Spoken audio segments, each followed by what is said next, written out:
Test, test, test. Test, test, test. Hey, I'm redoing this live because there were still some issues with the audio here, and I hope I'm not making it worse. I can't seem to hear myself to test it, but I'm getting lights. Test, test, test. That seems all right, but I can't hear it through. Anyway, we'll give this one more go. So I am a beginner meditator. I've done meditation in the past, but sort of ad hoc. I've tried to learn from books. I never liked meditation. I hated it, in fact. So I kind of want to speak to those people who, do you hate meditation, and give it another chance. And I'll give you some clues as to why. So I started working with Nicholas Schreck, and he gave me a very simple way to meditate and also some tips that might help you. So to go back a little bit, I started to contact Nicholas after that first interview I did with him on my channel, and just wanted to explore magic. But before you can do magic, he says you need your mind needs to be clear of how it works and any insights about the world. So before I could do magic, he wanted me to meditate, and he gave me some instructions on meditation. And I tried to meditate, and that night I had a panic attack. And the meditation itself was not pleasant. I was like suddenly having trouble breathing and getting sort of dark images, sort of terrifying things. And I contacted him the next day. The night I had was not pleasant. I almost went to the emergency room, and I'm not trying to be overly dramatic. So why did all this happen? What was happening was I was having trouble breathing. I couldn't sleep. I couldn't get a full breath. And it was like, as time was going on, the breaths were getting more and more shallow. I felt like I was dying in a way. And I had been earlier through some things, some existential angst, very deep, that I've spoken about on this channel. Now, if you're in the chat, can you hear this all right? Is there a buzz in the background? I've been having audio problems, so that's why I'm back here redoing this. So just if you're here, please in the chat, give me a thumbs up if you can hear it, or let me know if there's an issue. So anyway, I was trying to meditate under the guidance of Nicholas Schreck, and something went wrong. I had a panic attack, and I contacted him. Now, he explicitly said, I'm not a doctor, but it sounds to me like you are very depressed. So that day I went to a doctor, and I went through answered some questions, a bunch of them. It turns out, indeed, I was on the farther end of depression, not suicidal, but very depressed, pretty well on the extreme end of it. And anxiety, almost to that very end, extreme. This is great, because what it showed was when you meditate, when you try to meditate, it will point out physical problems. Oh, your knees are bad. You can't do the lotus position. You might need to start stretching. You're uncomfortable. You're overweight. Mentally, you had a panic attack. There's something wrong there. So meditation is a great feedback loop about, it's like a teacher, and you just sit there and it will tell you what you need to work on now. And that's what happened to me. I was able to get out of that depression myself. I tried some antidepressants for the first time in my life. It made it worse. And to his credit, Nicholas had kind of warned me not to try meds, because he's not a doctor, but he said, if you can avoid it. He was right in my case. Again, I'm not giving any medical advice, but It flattened me. It kind of just made me not even myself. It was just a passive, oh, okay. I wasn't as, up and down, but I wasn't myself. I lost a bit of spark. So I quit uh, the meds. I went through the first set of them, and I just didn't like it. And then I started coming back, and that's when I started really realizing this darkness, this oppressive emptiness that was sort of pulling me down. There was a way to deal with it conceptually through philosophy that helped me. Now, I'll go back to this later. It's not enough. It wasn't enough, but it was close. And it was an accomplishment to pull myself out of depression uh, with contemplating this darkness and not being terrified of it, of death, and we're alone and all this. Who am I? What's the real self anyway? Just very briefly, just to give a clue, I studied some radical theology where the hiddenness of God, where God is not here, it's because he loves us. What do I mean? Uh, if God is saturated being and so complete, nothing around God could be separate. If he was directly in our world, uh, we would be unfortunately absorbed, basically destroyed by God because it's so beyond us, so powerful. And we wouldn't have free will. We would know God existed. Pardon me, I still have a cold here. So I took the darkness, the hiddenness of God, God being away from us, like a father that worked on a submarine and got radiation poisoning. And if he came back home, he would poison his whole family. He loves the family so much, he stays away from them. That's how I took this darkness. So that healed me. And excuse me, still stuffed up still. I'm still recovering from a bad cold. Forgive me. So I eventually was able to reconnect with Nicholas and continue his guidance into meditation. And anything I say wrong here or a mistake, I apologize. I'm just a beginner. I'm just sharing my experience to motivate people to give this a shot if they've tried meditation or are interested in a beginner like me. So he could tell just from my voice, I was out of the depression.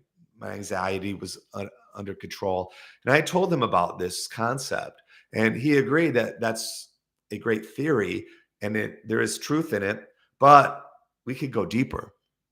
And instead of just having this theory, we can experience that emptiness and not be afraid of it. Why?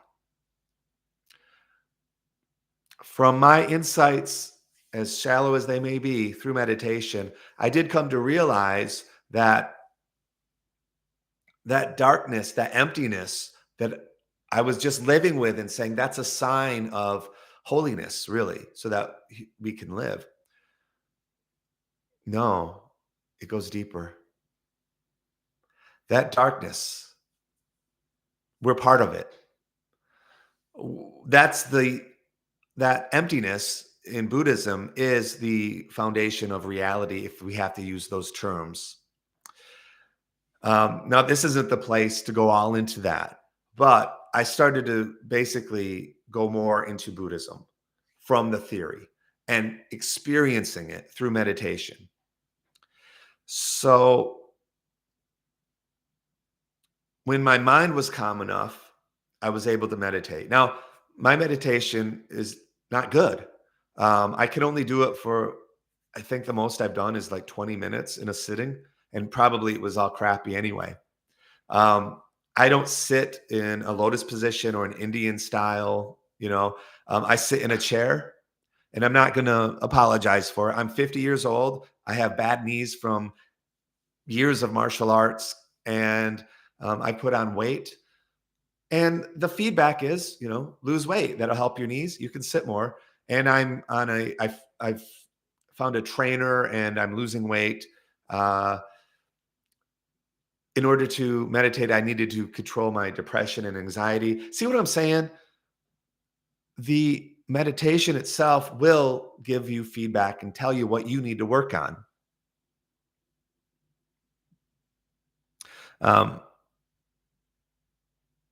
so I've got a comment here. I enjoy you sharing your knowledge. Thank you. I was recently trying to explain the difference between Western and Eastern left-hand path. Fun show. Yeah. Um, so going back to your comment here, uh, I have taken the Buddhist vow in the Tantra Bodhisattva stream. Um, and we use the horrors of this world to help accelerate our path toward enlightenment and liberation. So, yeah, taking that depression, taking those demons and using them, uh, taking a mask to smash the mask, using illusion, using poison to defeat the poison, right? Like a venom.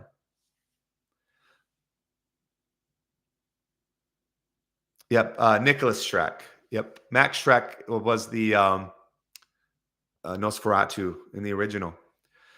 Um, I'm almost on my way to meditating again. It's a feeling I have. Well, I hope you've encountered this video.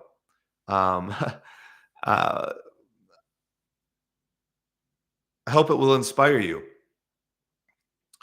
If you are, I'm not a doctor, but if you have some depression or whatever, find a way to um, alchemically transform that darkness into a positive.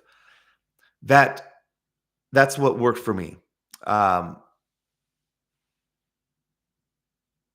and so, yeah, well, what I'm saying is the meditation will tell you what you need to work on as a teacher itself, just by itself. That being said, especially if you've struggled with meditation, go to a temple, take a class in meditation, find your teacher.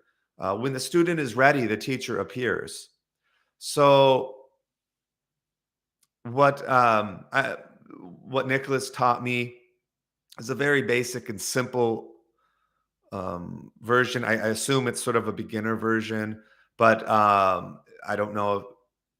I mean, they're all basically the same. Um, some keys, one of the things that I really liked, well, do it in the morning.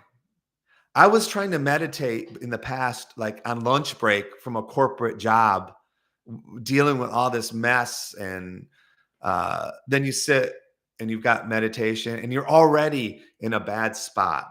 Start fresh. So the first thing, when I wake up, the first thing I say is, may all sentient beings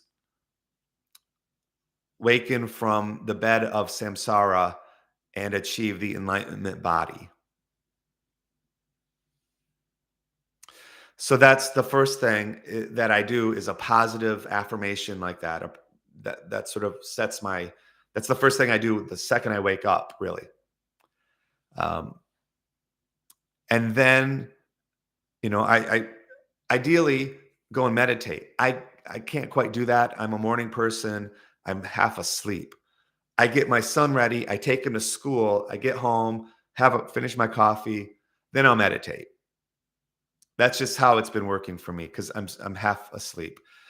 So when I meditate per the directions I got from Nicholas Schreck, uh, yeah, first I say I sit to liberate all sentient beings. But the actual posture, think of your shoulders as like a coat hanger. So that's stiff, and your body's the clothes, just loose hanging on the coat hanger. You're straight. Your tongue is on the roof of your mouth. And you could put your left thumb on top of the right. So the left hand path is the feminine side. So like that, and put that in your lap. And if you can, lotus or cross your legs. If you're over 50 and that's too hard, sit in a chair. Make it comfortable. The point isn't to make it even more difficult. If you're straight and keep your eyes open and a uh, have a clean table, a cloth on it, preferably 7 candles or 3 or 1, and a focal point. You can use a Buddha, a maybe a cross, whatever is spiritually meaningful to you. Now, I have this Thanka, which is a Tibetan. Well, this is the red Tara. It's a goddess that, for my own reasons, I do that. And start with 10 minutes. And that's what I do. Oh, and light some incense. You can also, before you begin, rise some energy, prana energy. So you inhale through one nostril while holding the other, then switch and exhale. And you do that 3 times and then both nostrils at once. That's how you start your day after that affirmation. Yeah, red Tara, it's um,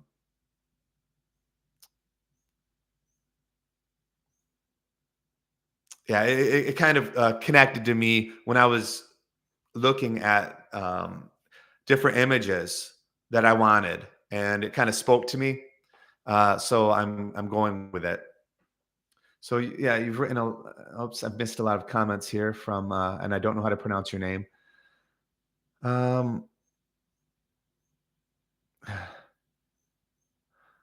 you've been struggling. I get what you're saying. I'm just about there and have been sometimes here and there. Agree about teachers. I do have a local temple. Yeah, starting at 10 minutes is best.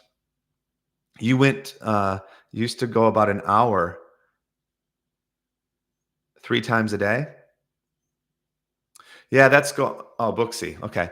Yeah, that's a lot better than me. Now, here's the thing also. Bad meditation's probably better than no meditation. I mean, don't don't expect to be perfect. Don't expect to be doing an hour of pure, do 5 minutes, It's better, I think, the quality over quantity, and just slowly build up. I'm slowly building up. Uh, yeah, I'm not familiar with Second Life, but whatever you I have a Buddhist temple 10 minutes drive from me. I'm going to go there, even though it's not Tibetan. And I told them, I took the Bodhisattva vows. I am that's my stream. I'm just coming there to meditate, and I'll bring the monks some food in the morning, alms. Yeah, the virtual reality. I'm sure that's great too. I just, in my experience, I connected with Nicholas Schreck through our interviews, and it just built up from. I was curious about his methods in magic, and that kind of led to all of this. So, to segue into some of those experiences for me, now these visions and things, I haven't really they they haven't been that important in the last few weeks. But when I started meditating, I was getting these flashes of strange insights. So one of them was, I did have questions about Buddhism, and yes, Nicholas Schreck. I mean, like, you have these doubts, like, is this a real teacher? Am I going astray? Do I really want to do this?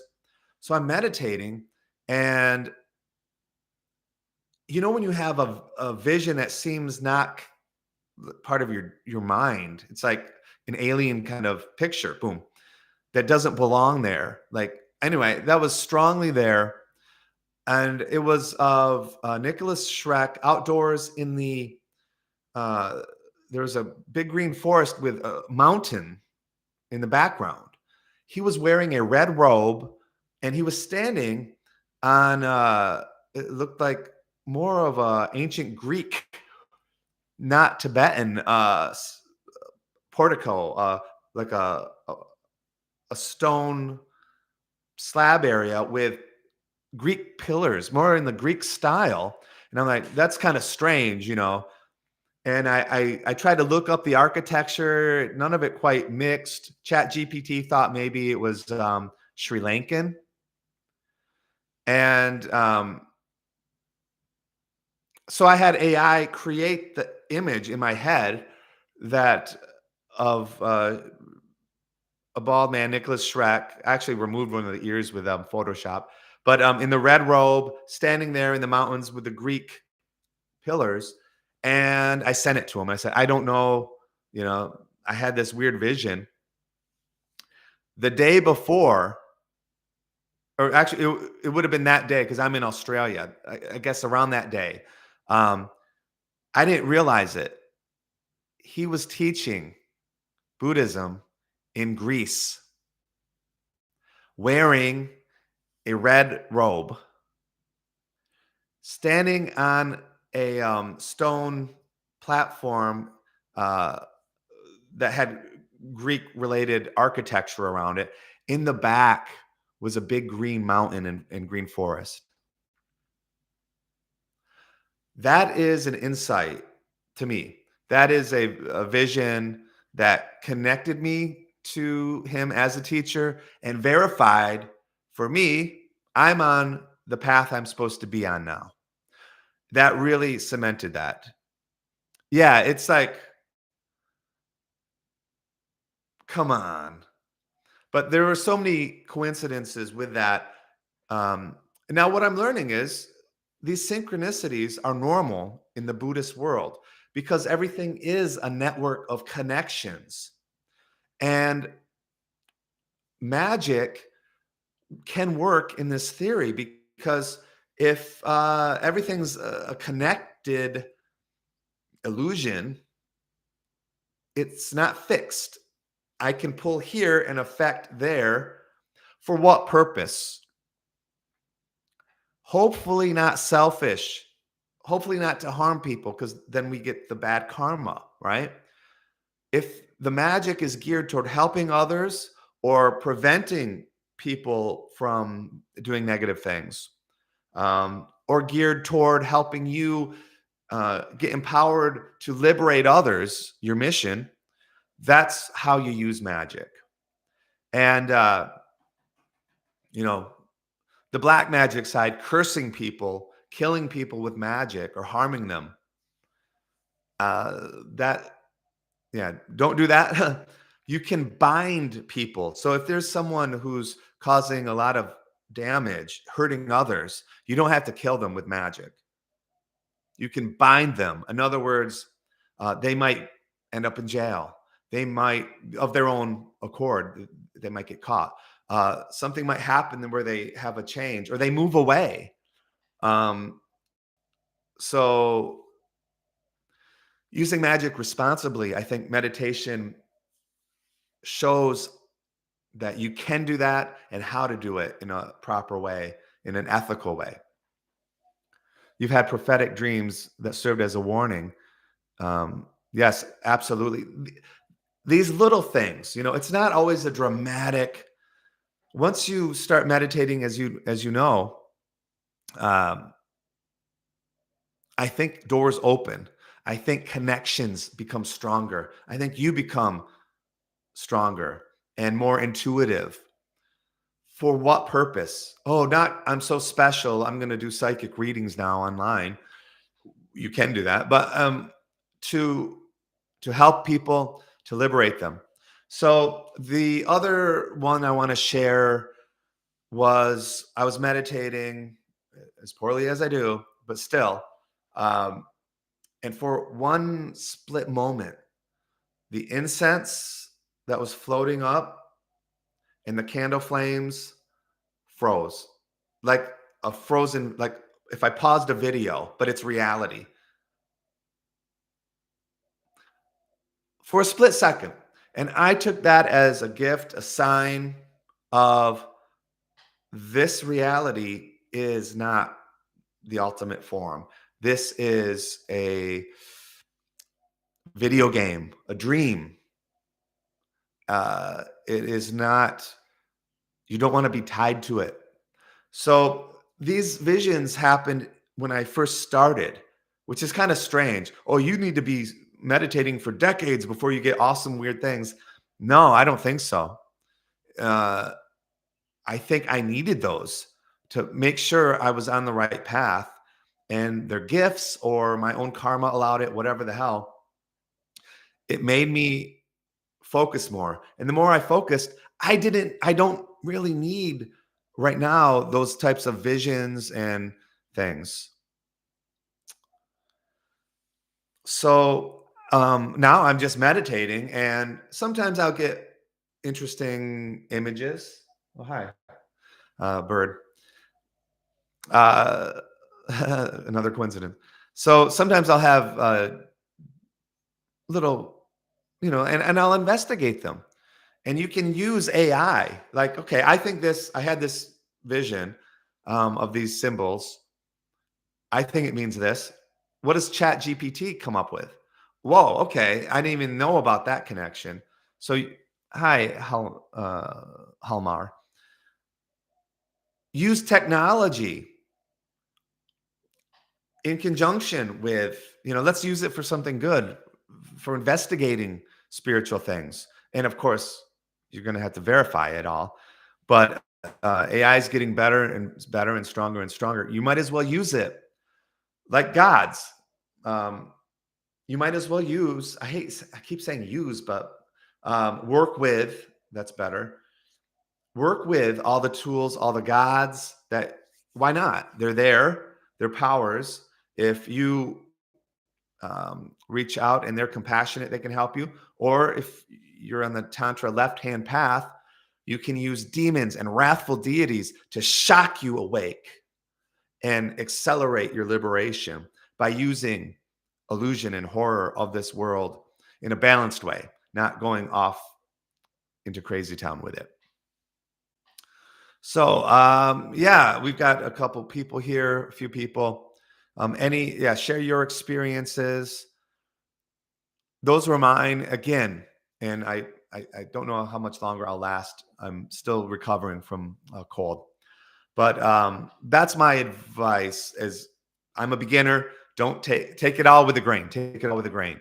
That was my experience working with Nicholas Schreck, and I eventually, through this, after 6 months of working with him, half a year, I I went through the vows with Nicholas, and he gave me a refuge name, Chodrak, which is I take it as a meaning to help sow the Tao, to help promote it to people. And I'm like, well, I'm just a beginner. How could I teach anybody?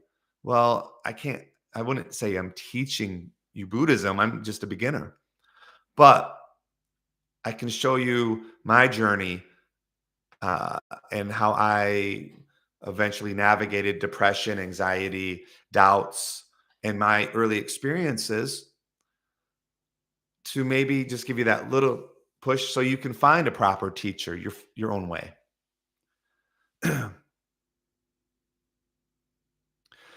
Well, Bookley, I think you should start up again. And it sounds like you already had a good foundation, right? Exactly. Um, if I can get a couple of you to just start or restart fresh with purpose, then this has been worth it. Which it's nothing. I'm just starting a stream and sharing. I guess I'm sharing some pretty personal things. If you appreciate it, please like, subscribe. If you're like totally blown away, send some money. I use all the money back into the channel to promote what I'm doing with magic and my journey through left hand path, Buddhism, Tantra. So, yeah, start up, restart, Find a good teacher. Um, Listen to your body, listen to your mind. You might not be ready yet to meditate. If you're messed up, if you're an alcoholic or on drugs or just gone through a divorce and you try meditating and it makes things worse, it's because, well, that's what happened to me. That is great. That's feedback. You need to heal yourself. When your plane is crashing and the oxygen drops, you put it on yourself first and then you help the others.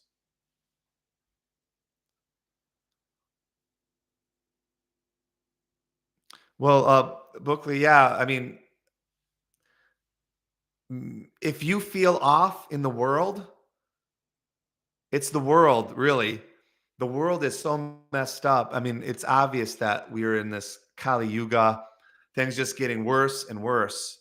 So, yeah, you've experienced divorce, a close friend's death. You almost healed. That's why you say almost there. Yeah. And maybe you don't totally heal. You know what I mean? But take the wound, you're around 50. Take your wound and mm, don't let it control you. Yeah, from Buddhism, maybe one little thing I do know, when you start clinging to things, my trauma, not to diminish it, but it's there. When we meditate, we're not trying to have no thought and just be in this crazy. No, that's forcing and clinging. No thought. What Nicholas taught me was, and it's just pretty standard. Let thoughts, just observe them. They appear like clouds. Let them grow and let them fade away, blown by the wind. And the next one comes, and the next emotion cloud, and the next thought cloud. And you are the observer, you are the watcher behind all of that. And the difference between, what is it? Non-dualistic, what do they call it now?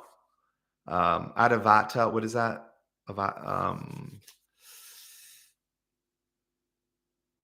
A lot of Hinduism uh, says that the final foundation of reality is the atom, the that God consciousness, atma. Yeah, but Buddhism goes even further and says even that's not the highest.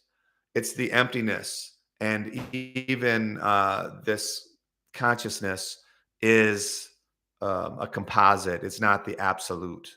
So keep that in mind. In other words, don't start getting, uh, don't cling to all of that.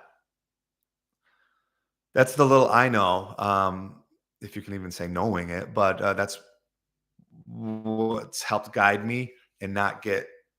I just sit. Um, yeah, I think Nicholas Schreck said that he was uh, into the Hindu side of things and connecting, sort of becoming like a god in a way. Like you was the goal would be to sort of see that you're one with that God head, right? But then he had a vision that Kali became a Buddhist, the god itself, the goddess. So the goddess he was working with told him he should become a Buddhist.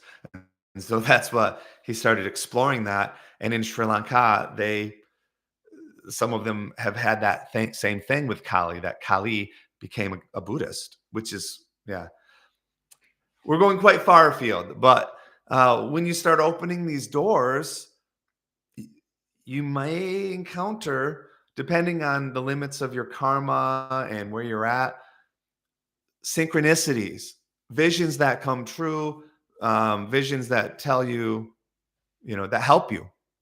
Um, yes. And also having a teacher is important to help guide you so that you know you're not going astray. Uh, Gods and demons and all of that, there are ones out there that are very, very harmful and will lie and tell you they're they're this God or that God, and they're not. Also, you can create your own through your thoughts. You could create a sentient being. I think it's called a tulpa in Tibetan. Well, it's an egregore in the Western tradition, basically a thought form that you created. And I've seen it online, people thinking they're summoning these demons when it's quite clear to me that it's just their own thought form that they created. And that's going to lead them down to hell, frankly. Uh, I was beginning to envision Kuan Yin, but I do need to develop the inner love, peace, and creation. Yes, it is like Twin Peaks. Yeah, the those dream worlds. I don't know. This is just to inspire people, especially those that maybe used to do it or tried it and gave up on it. Do it in the morning. Follow those steps. Do it for a month. Just commit to a month. Every month, I'm going to meditate if I can in the morning. I'm going to wake up, and the first thing I say is, um, may all sentient beings rise from the bed of samsara and achieve the enlightenment body. I've been doing that every day for the past few months. And then, set up your shrine, meditate, and give that a go. Yeah. If you're trying to heal, you know, how can that positivity and compassion for everyone, how can that hurt? And doing it from a place where where you are healing and still doing it, I think that will clear your way to moving back to your meditation. See how it goes. My voice is fading, and that's about all I have to share from my experiences. Again, forgive me for the wrong things I say and misleading anybody. It's not intentional. I am a beginner, and I'm just keeping that straight up. I'm a beginner in meditation, not so much magic, but connecting it to this Buddhist path is new too. So, love to you as well. Many blessings. May you also become liberated from samsara. And I hope in some small way, maybe you were meant to come across this video at this time and reignite your lantern on the path across the bridge to enlightenment. Thank you. Goodbye for now.